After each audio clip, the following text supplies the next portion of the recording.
Eu vou explicar para vocês em poucas palavras o mistério das mulherinhas sobrecarregadas de pecados. O texto que se encontra em 2 Timóteo, capítulo 3, versos 6 e 7, diz o seguinte: pois entre esses se encontram os que penetram sorrateiramente nas casas e conseguem cativar mulherinhas sobrecarregadas de pecados, conduzidas de várias paixões, que aprendem sempre e jamais podem chegar ao conhecimento da verdade. Primeiro, Paulo está falando tudo isso daqui baseado em uma linha do tempo profética que ele sabia que iria acontecer. Paulo usou esse termo aqui de propósito, já que ele está falando em uma linguagem profética, porque ele já começou a falar dos últimos dias. Quem são essas mulherinhas sobrecarregadas de pecados?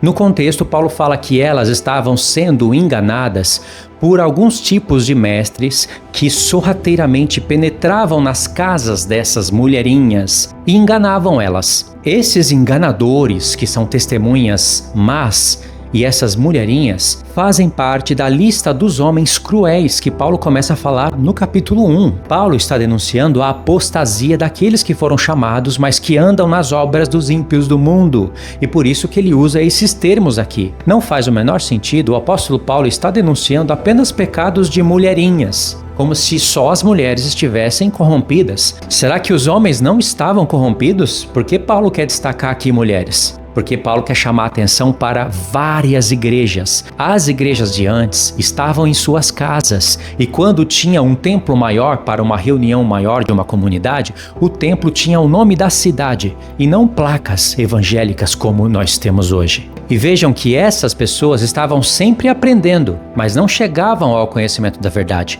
É o que acontece com as mulherinhas de hoje, que só são enganadas por estarem sobrecarregadas de pecados e paixões. E Paulo, no verso 8, ele prova que ele está falando em linguagem profética, porque ele diz: e do modo porque Janes e Jambres resistem a Moisés, também estes resistem à verdade. São homens de todos corrompidos na mente, réprobos quanto à fé. Eles todavia não irão avante. E assim fica claro que Paulo está falando em uma linguagem profética para nós. Profetas como Isaías, Jeremias e Ezequiel são profetas que usam a palavra mulher para se referir a igrejas, para se referir até mesmo a nações.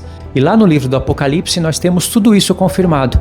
E para finalizar, em Isaías capítulo 4, você vai encontrar uma profecia de 7 mulheres que disputam por um único homem. Esse único homem é Jesus. Essas 7 mulheres seriam as 7 igrejas literais no livro do Apocalipse, aonde essas 7 mulheres estariam no mundo pregando o evangelho. Dessas 7 mulheres vão sair os vencedores e também os perdedores.